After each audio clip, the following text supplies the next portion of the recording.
오늘의 말씀을 우리 함께 읽도록 하겠습니다. 사무엘하 12장 1절에서 9절까지 제가 읽도록 하겠습니다. 여호와께서 나단을 다윗에게 보내시니 그가 다윗에게 가서 그에게 이르되 한 성읍에 두 사람이 있는데 한 사람은 부하고 한 사람은 가난하니 그 부한 사람은 양과 소가 심이 많으나 가난한 사람은 아무것도 없고 자기가 사서 기르는 작은 암양 새끼 한 마리뿐이라. 그 암양 새끼는 그와 그의 자식과 함께 자라며 그가 먹는 것을 먹으며 그의 잔으로 마시며 그의 품에 누움으로 그에게 딸처럼 되었거늘. 어떤 행인이 그 부자에게 오매 부자가 자기에게 온 행인을 위하여 자기 양과 소를 아껴 잡지 아니하고 가난한 사람의 양 새끼를 빼앗아다가 자기에게 온 사람을 위하여 잡았나이다 하니 다윗이 그 사람으로 말미암아 노하여 나단에게 이르되 여호와의 살아계심을 두고 맹세하노니 이 일을 행한 그 사람은 마땅히 죽을 자라. 그가 불쌍히 여기지 아니하고 이런 일을 행하였으니 그 양 새끼를 4배나 갚아주어야 하리라 한지라. 나단이 다윗에게 이르되 당신이 그 사람이라. 이스라엘 하나님 여호와께서 이와 같이 이르시기를 내가 너를 이스라엘 왕으로 기름 붓기 위하여 너를 사울의 손에서 구원하고 내 주인의 집을 내게 주고 내 주인의 아내들을 내 품에 두고 이스라엘과 유다 족속을 내게 맡겼느니라. 만일 그것이 부족하여 것 같으면 내가 내게 이것저것을 더 주었으리라. 그러한데 어찌하여 내가 여호와의 말씀을 업신여기고 나 보기에 악을 행하였느냐. 내가 칼로 햇사람 우리아를 치되 암몬 자손의 칼로 죽이고 그의 아내를 빼앗아 내 아내로 삼았도다. 아멘. 우리 이제 계속 상반기에 하나님이 기뻐하시는 내면의 변화라는 주제로 말씀을 전하고 있습니다. 그리고 이제 2월 달에는 자기 중심성에 대해서 말씀을 전했고 또 3월 달에는 자기 합리성에 대해서 말씀을 전하고 오늘로써 이 자기 합리성에 대한 말씀을 마무리하게 됩니다. 그래서 오늘의 말씀의 제목은 자기 합리성을 걷어낼 때 어떤 은혜를 받는가입니다. 제가 어린 시절에 시골집에 살았습니다. 여러분들도 이제 가장 어린 시절에 살았던 집들이 기억이 나는 집이 있는데 저는 이제 그곳에서 이제 어린 시절부터 초등학교 들어가기 전부터 초등학교 3학년까지 살았는데 항상 꿈을 꾸면 그 집이 가장 기억이 남을 정도로 이제 어린 시절에 인상이 깊고 또 행복했던 그런 집입니다. 언덕 위에 있었던 집이었는데요. 그 언덕에는 마당이 있고 또 이제 뒷마당이 있고 뒷마당에는 장독대하고 또 이제 쓰지 않는 물건들, 폐자재들 같은 거, 또 농기구 같은 거 그런 것들 이제 놓고 있었습니다. 그런데 이제 하루는 이제 어떤 물건을 제가 가지러 그 뒷마당으로 이제 들어갔습니다. 그리고 나서 이제 그 물건을 이제 그 뒷마당에서 이렇게 딱 들으려고 하다가 깜짝 놀랐습니다. 왜 놀랐을까요? 그 물건을 들으니까 그 바닥 밑에 제가 가장 싫어하는 지렁이, 지네, 또 그 붉은색 벌레 뭐라고 하죠? 놀래기라고 하나요? 그런 벌레들. 온갖 종류의 벌레들이 그곳에 꿈틀거리고 있었습니다. 그래서 너무나 깜짝 놀라가지고 그 물건을 다시금 딱 내려놓고 소리치면서 도망 나왔던 그 기억이 있습니다. 그 대개 이제 시골집 뒤에 같은 부분은 해가 잘 들지 않고 바람도 잘 통하지 않아서 땅이 눅눅하고 습합니다. 그리고 땅이 눅눅하고 습하다 보면 온갖 벌레들이 그곳에서 울고불고 살고 있습니다. 그 벌레들을 없애는 방법은 아무리 약을 뿌려도 소용이 없습니다. 약을 뿌리면 그때뿐이고 다시 또 생깁니다. 그 벌레를 없애기 위해서는 그곳에 햇볕이 들게 하고 바람이 통하게 해야 됩니다. 그러면 그 땅이 마르고 그 모든 벌레들이 사라지고 건강한 땅으로 변화가 됩니다. 그런데 우리 내면도 마찬가지입니다. 여러분, 내면이 어둡고 내면이 파괴적인 사람의 특징이 무엇이냐면 계속해서 외부와 모든 것이 차단되어 있다는 것입니다. 그래서 사람들하고 소통이 되지 않고 자기 안의 생각에 갇혀서 자기 혼자 상상하고 자기 혼자 계획하고 자기 혼자 계속 생각을 합니다. 그러면 그 안이 계속 어두워지고 습해지고 온갖 죄악된 벌레들이 자리 잡게 되는 것입니다.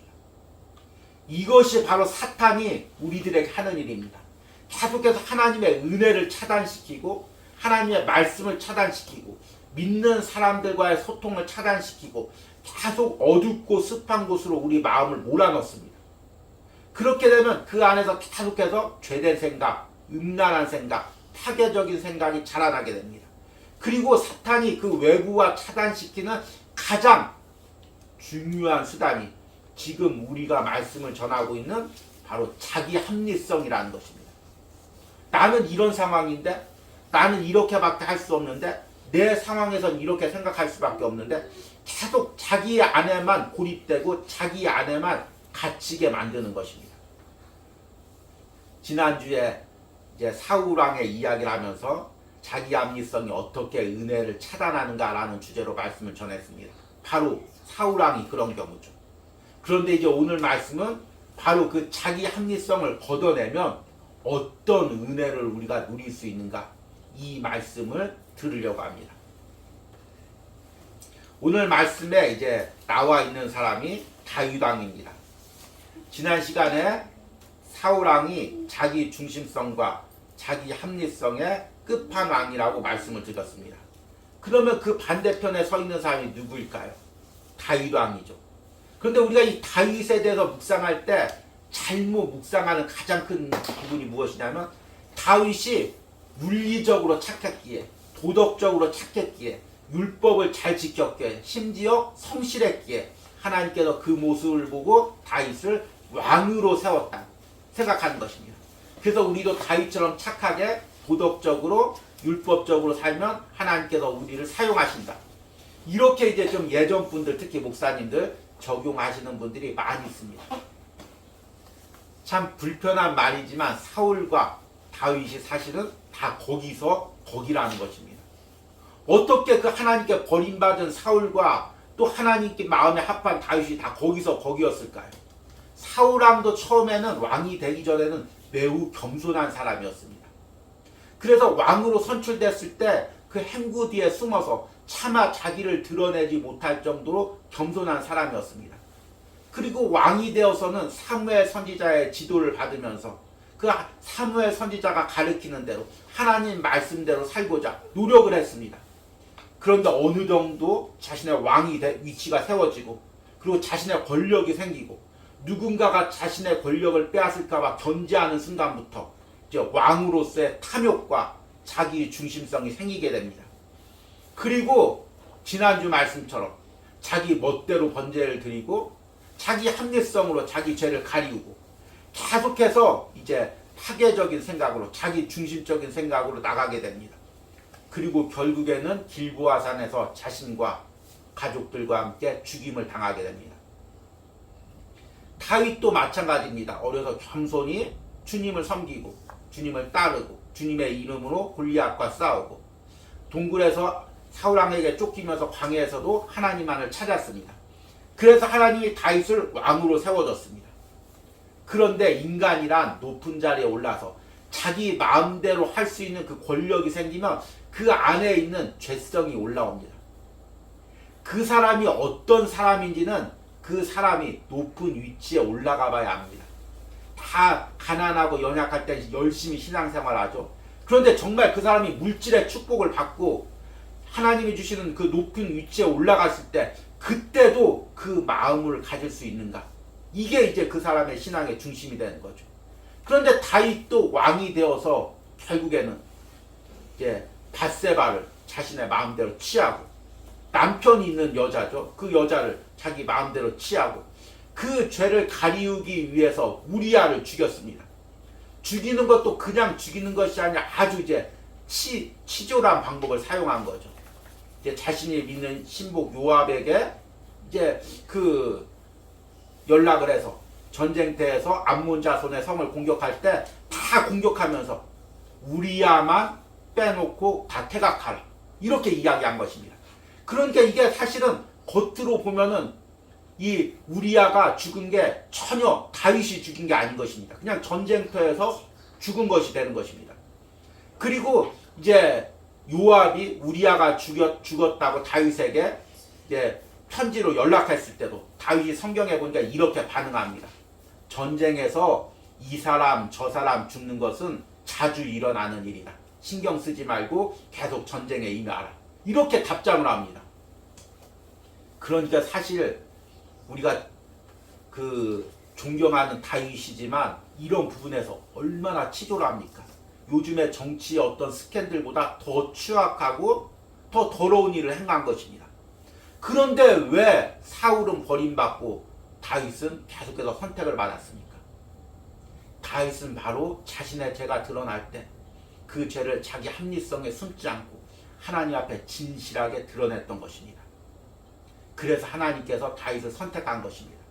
결국에 사울과 다윗의 차이는 사울은 나쁘고 다윗은 착하고, 참 제가 이 말을 하면서 우리가 그 한국 교회에서 이 성경을 읽을 때 또 신앙을 가질 때 너무나 단순하게 마치 어린아이처럼 너무 단순하게 접근한다는 것입니다. 사울은 나쁜 사람, 다윗은 착한 사람 하나님이 쓰시고 천국 가게 하고, 이런 우리가 이 이분법적인 논리로 접근한다는 것입니다. 그러나 하나님 앞에는 다 우리가 추악한 죄인입니다. 차이는 무엇이냐면 그 죄를 예수님의 십자가 앞에 가지고 나가서 회개하며 구원받고 그 일평생 십자가를 붙들고 사느냐, 그 문제인 것입니다. 여기서 지금 우리가 앉아서 예배하고 있지만 세상 사람들과 우리와의 차이가 무엇입니까? 우리가 세상 사람들보다 그렇게 선합니까? 우리가 세상 사람들보다 그렇게 착합니까? 물론 세상에도 나쁜 사람 많이 있죠. 그런데 정말 예수님 믿지 않는 사람들 중에서도 너무 선하고 도덕적인 사람, 제가 봤을 때 야, 저 사람은 정말 예수님 믿지 않는데 어떻게 저렇게 인격적이고 선할까? 이런 사람들이 있습니다. 그러나 다 하나님 보시기에는 거기서 거기라는 것입니다. 우리가 어떻게 지금 이 자리에서 하나님의 그 은혜를 누리며 예배드릴 수 있겠습니까? 우리가 어떻게 죽은 후에도 하나님의 보좌 앞에 설 수가 있겠습니까?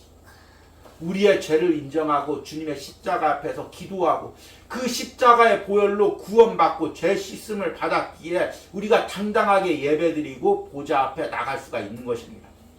여러분, 이 복음의 핵심을, 진리의 핵심을 잊지 마시기 바랍니다. 오늘 읽은 이 나단 선지자와의 대면하면서 바울은 나단 선지자의 말씀을 들었습니다. 그런데 이 말씀이 이제 계속해서 이야기하겠지만 사실은 복음적인 말씀입니다. 하나님의 말씀이죠. 그 복음이 들어가면 마음에 죄가 찔림을 받습니다. 내가 복음적인 말씀을 들었는지 안 들었는지를 어떻게 알 수 있냐면 내가 그 말씀을 듣고 내 안에 죄가 찔림을 받으면 그것은 복음적인 말씀을 들은 것입니다. 그리고 그것을 더욱더 회개까지 할 수 있다면 그 복음적인 말씀이 나를 깨트리고 내게 은혜를 주신 것입니다. 지금 다윗이 나단 선지자에게 그 복음을 듣는 것입니다. 나단 선지자가 처음에는 예로 이야기를 합니다. 1절과 4절 말씀을 보니까 여호와께서 나단을 다윗에게 보내시니 그가 다윗에게 가서 그에게 이르되 한 성읍에 두 사람이 있는데 한 사람은 부하고 한 사람은 가난하니 그 부한 사람은 양과 소가 심이 많으나 가난한 사람은 아무것도 없고 자기가 사서 기르는 작은 암양 새끼 한 마리 뿐이라. 그 양새끼는 그와 그의 자식과 함께 자라며 그가 먹는 것을 먹으며 그의 잔을 마시며 그의 품에 누움으로 그에게 딸처럼 되었거늘 어떤 행인이 그 부자에게 오매 부자가 자기에게 온 행인을 위하여 자기의 양과 소를 아껴 잡지 아니하고 가난한 사람의 양새끼를 빼앗아다가 자기에게 온 사람을 위하여 잡았나이다. 아마 예전에는 이 말씀을 이제 전했을 때 성도들이 많이 이해를 못했을 것입니다. 그런데 최근에는 이 말씀을 잘 이해할 것입니다. 왜냐하면 이제 최근에는 이제 애완동물들을, 특히 이제 강아지들을 정말 자식처럼 키우는 사람들이 많이 있습니다.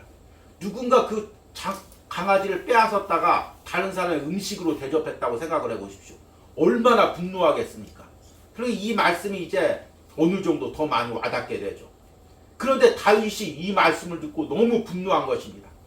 5절 말씀에 보니까 다윗이 그 사람으로 말미암아 노하여 나단에게 이르되 여호와의 살아계심을 두고 맹세하노니 이 일을 행한 사람은 마땅히 죽을 자라.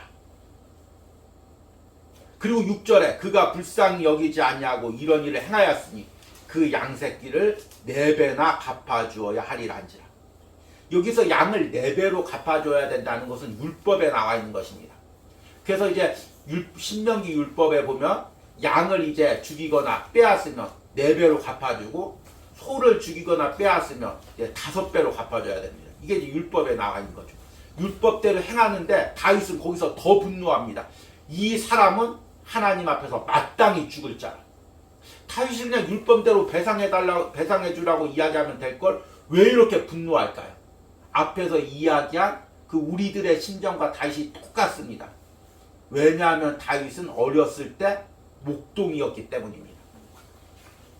그리고 성경에 보면 그 아버지의 양을 정말 자기 새끼처럼 키우면서 사자나 곰이 오면은 그 양을 지키기 위해서 자기 목숨을 내놓고 싸웠다고 이야기합니다. 그러니까 그 양들을 너무 사랑했던 거죠. 자식처럼 사랑했던 거죠. 그런데 누가 그 양을 뺏었다가 다른 사람의 그 음식으로 제공을 했다고 하니까 다윗이 그 옛날 시절의 감정이 떠오른 것입니다. 야, 그때 나도 그 양 그렇게 이뻐했었는데, 그렇게 귀하게 여겼었는데 그 양을 빼앗아 갔다고? 그러면서 그 감정이입이 된 거죠. 이게 이제 복음의 역사입니다. 복음이 전해지면 내 안의 감정에서 바깥의 감정으로 나갑니다. 여러분, 가장 죄된 감정의 사람들의 특징은 자기 감정만 생각합니다. 그래서 이제 좀 정신적으로 좀 연약한 사람들이 대화할 때 가장 쓰는 말이 내 감정이 이랬는데, 나는 이랬는데, 내 마음은 이랬는데, 자꾸 자기 마음만 이야기합니다. 그러니까 다른 사람의 마음이 어땠는지, 나로 인해서 다른 사람의 마음이 어떻게 상처 입었는지를 보지 못하고, 죄된 사람의 특징은 계속 자기 안의 감정에만 머물러 있는 것입니다. 그런데 복음이 들어가면 그 자기 안의 감정에서 벗어나게 됩니다. 그리고 다른 사람의 감정도 보게 됩니다. 아, 나 때문에 우리 아내가 이렇게 힘들었구나. 나 때문에 우리 자식이 이렇게 힘들었구나. 우리 남편이 이렇게 힘들었구나. 우리 목사님이 힘들었구나. 우리 성도님들이 힘들었구나.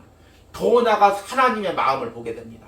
아, 내가 이렇게 죄를 지을 때 하나님의 마음이 아팠구나. 지금 다윗 안에 그 복음이 들어가니까 마음이 열리는 것입니다. 그리고 나서 이렇게 양을 갖다가 빼앗았을 때 그 뺏긴 사람의 마음이 얼마나 아팠을까? 그것을 지금 생각하고 있는 것입니다. 그러니까 이제 7절에 복음의 핵심으로 들어가죠. 나단이 다윗에게 당신이 그 사람이니이다. 너무나 무서운 말씀이죠. 당신이 그 사람이니이다.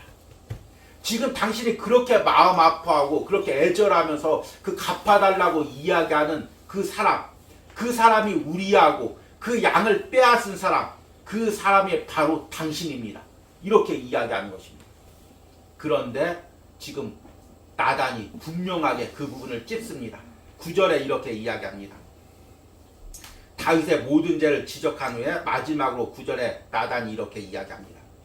그러한데 어찌하여 내가 여호와의 말씀을 업신여기고 나 보기에 악을 행하였느냐. 내가 칼로 햇사람 우리아를 치되 암몬 자손의 칼로 죽이고 그의 아내를 빼앗아 내 아내로 삼았도다. 아주 직설적으로 네가 우리아를 죽이되 그냥 죽인 것이 아니라 암몬 자손의 칼로 어떻게 죽였는지까지 다 이야기하는 것입니다. 그의 아내를 빼앗아 내 아내로 삼았도다. 그러자 다윗이 13절에 오늘 읽진 않았으니만 이렇게 고백합니다. 다윗이 나단에게 이르되 내가 여호와께 범죄하였노라.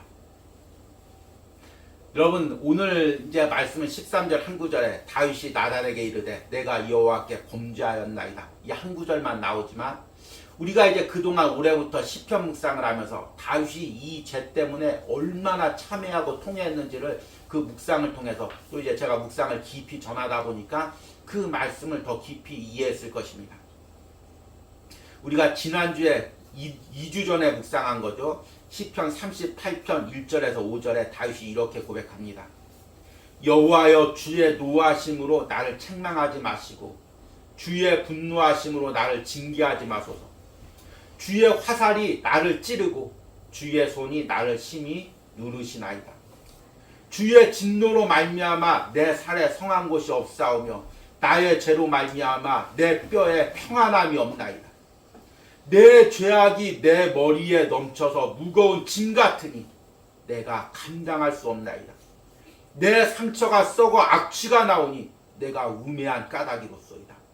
얼마나 통해야 하며 자신의 죄를 바라보며 자신의 죄가 썩은 상처처럼 진동하며 냄새가 진동하며 나는 것을 하나님께 고백하고 있습니다. 그리고 이제 앞으로 우리가 묵상해야 될 시편 51편의 이 부분을 더 깊게 고백합니다. 하나님이여 주의 인자를 따라 내게 은혜를 베푸시며 주의 많은 긍휼을 따라 내 죄악을 지워주소서. 나의 죄악을 맑게 씻으시며 나의 죄를 깨끗이 제하소서. 물은 나는 내 죄가를 아오니 내 죄가 항상 내 앞에 있나이다. 그리고 나서 9절과 12절에 이렇게 고백합니다. 주의 얼굴을 내 죄에서 돌이키시고 내 모든 죄악을 지워주소서. 하나님이여 내 속에 정한 마음을 창조하시고 내 안에 정직한 영을 새롭게 하소서. 나를 주 앞에서 쫓아내지 마시며 주의 성령을 내게서 거두지 마소서. 주의 구원의 즐거움을 내게 회복시켜 주시고 자원하는 심령을 주사 나를 붙드소서. 여러분 시편 말씀을 통해 다윗이 자신의 죄 때문에 얼마나 통회하며 기도했는지를 깨닫게 됩니다. 이렇게 다윗이 죄를 고백했을 때 자기 합리성이 걷어지고 이제 하나님의 은혜가 다윗의 심령 가운데 부어집니다. 다윗이 받은 은혜는 세 가지입니다. 죄를 회개하고 받은 은혜는 세 가지입니다. 첫 번째, 다윗은 평생 하나님과 동행하는 은혜를 누렸습니다. 여러분, 다윗이 죄를 회개한 후에 압살롬의 반란을 경험하고 그 후에 얼마나 쫓기는 삶을 살았습니까? 대적들이 이 회개를 통해서 꼬투리를 잡아서 날마다 다윗을 공격했습니다. 네가 이런 죄를 저질렀기 때문에 지금 이런 어려움을 당하는 거다. 우리가 시편 묵상을 통해서 계속해서 묵상하고 있는 내용입니다. 그러니까 죄를 회개하면 이런 손해를 본다. 그것이 아닙니다. 다윗이 그렇게 죄를 회개하고 그 후에 하나님과 평생 동행하는 삶을 살았습니다. 여러분, 다윗이 죄를 회개하지 않았으면 겉모습은 거룩한 왕으로, 거룩한 종교 지도자로 남아있을 수가 있습니다. 그런데 그 안에는 여전히 그 죄가 우글거렸을 것입니다. 여러분, 이것이 남 이야기가 아닙니다. 많은 종교인들이, 많은 신앙의 지도자들이 회개하지 않은 모습대로, 겉모습만 거룩한 모습대로, 하나님의 동행은 이미 떠난 상태로, 하나님의 임재는 떠난 상태로 사람들 앞에 거룩해지는 겉모습만으로 예배하고 지도자로 인도할 때가 많이 있습니다. 그렇다면 하나님의 은혜는 더 이상 부어질 수가 없는 것입니다. 두 번째로 다윗은 이제 모든 죄책감과 죄 공격으로부터 벗어나게 되었습니다. 죄의 가장 무서운 부분은 무엇이냐면 우리에게 계속해서 죄책감을 심어주는 것입니다. 너 이런 죄를 졌지, 너 이런 행동을 했지, 너는 버림받았어, 너는 회복될 수 없어. 그리고 나서 계속해서 우리에게 중독감을 줍니다. 그 죄가 계속해서 중독해서 나를 끌고 다닙니다.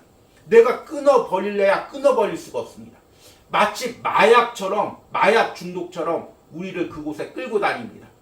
그 죄를 끊어버리는 유일한 길은 그 죄를 예수님의 십자가 앞에 고백하는 것입니다.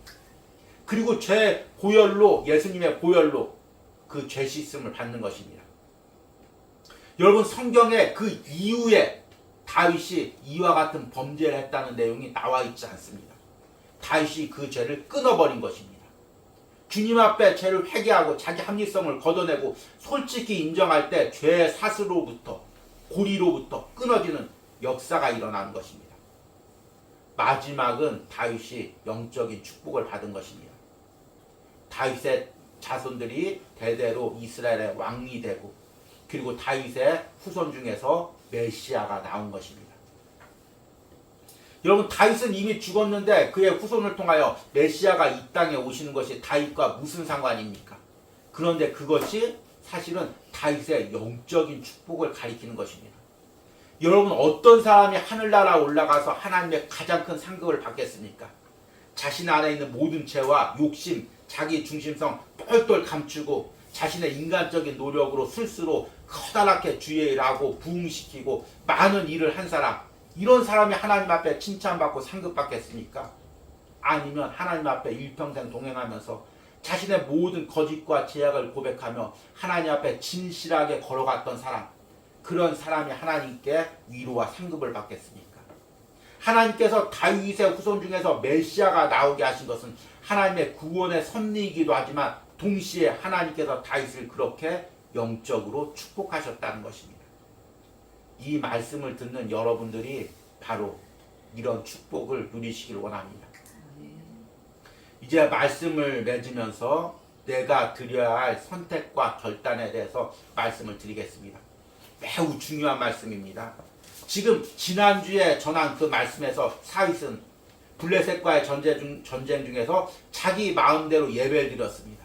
그리고 그것을 지적하는 사무엘 선지자 앞에 다 이유를 댔습니다. 블레셋 군대는 많고 백성들은 다 도망가고 당신은 정한 기한에 오지 않아서 어쩔 수밖에 그 일을 할 수밖에 없었습니다. 그부터 사울은 점점 죄를 가리우고 악신이 사울을 사로잡고 결국에는 미쳐서 일평생 다윗을 쫓아다니다가 비참한 최후를 마쳤습니다. 그런데 오늘 말씀에 다윗도 똑같은 상황에 놓여져 있습니다. 나단이 묻습니다. 왜 당신이 하나님이 그 은혜를 주셨는데 밧세바를 범하고 우리아를 죽게 했습니까? 다윗도 똑같이 사울처럼 말할 수가 있습니다.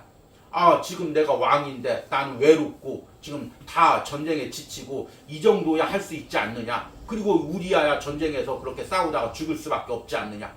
충분히 합리성으로 가릴 수가 있었습니다. 그런데 다윗은 그 모든 것을 다 걷어내고 내가 하나님께 범죄하였습니다. 인정을 했습니다. 그 후로 삶의 방향이 둘이 완전 바뀌었던 것입니다. 앞에서 이야기한 것처럼 다윗과 사울은 다 같은 죄인입니다. 죄를 질 수밖에 없는 인간입니다.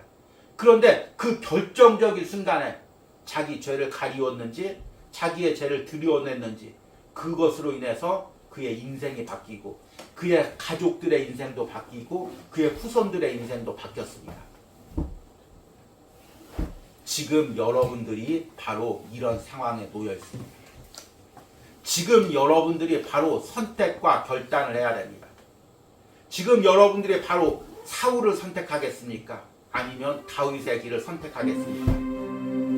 여러분들에게 간절히 바라는 것은 여러분들이 다윗의 길을 선택하고 십자가 앞에 나의 죄를 고백하고 주님이 부어주시는 그 은혜를 차단하지 않고 은혜를